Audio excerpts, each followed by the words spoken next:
এই যে দেখছেন, এটা হচ্ছে সৌদি আরবের রিয়াল, বাংলাদেশের টাকা আর কি, সৌদি আরবের রিয়াল। যদি অনেকে সৌদি আরবের, যারা সৌদি আরবে থাকেন তারা হয়তো সৌদি আরবের রিয়াল চেনেন, আর যারা বাংলাদেশের ভিতরে থাকেন তারা হয়তো অনেকে চিনেন অনেকে চিনেন না, এরকমের। তো আজকে আমি দেখাবো আপনাদেরকে টাকা, কারণ আমার হাতে যেগুলো আছে এগুলো যে কি কি নোট অবশ্যই আপনাদেরকে দেখাবো। আপনারা দেখবেন, সম্পূর্ণ ভিডিওটা দেখবেন, তাহলে বুঝতে পারবেন। এই যে দেখেন, এটা হচ্ছে 5 টাকার নোট, 5 টাকার রিয়াল।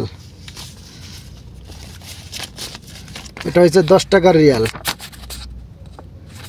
আমার ভিডিওটা বড় হইবে, এই কারণে ছোটো করার জন্য আমি দূরত্ব একটা একটা নোট দেখাইতেছি। এটা হচ্ছে 50 টাকার নোট। এই যে দেখেন, কারণ আমার ভিডিওটা আমি বড় করব না, আমি ছোট করবো, এই কারণে আমি একটা একটা নোটই দেখাইতেছি।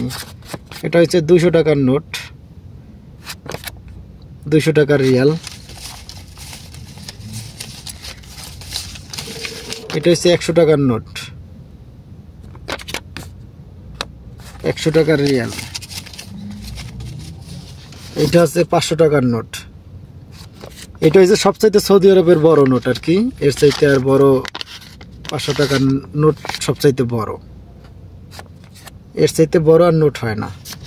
তো অবশ্যই আপনাদেরকে দেখাইলাম আমার কাছে যে যে নোটগুলো আছে ওইগুলো দেখাইলাম। আর হয়তো আছে, মানে আমার কাছে যে টাকাই থাকুক আমি একটা একটা নোট দেখাইছি। তো আল্লাহ হাফেজ, অবশ্যই ভালো থাকবেন।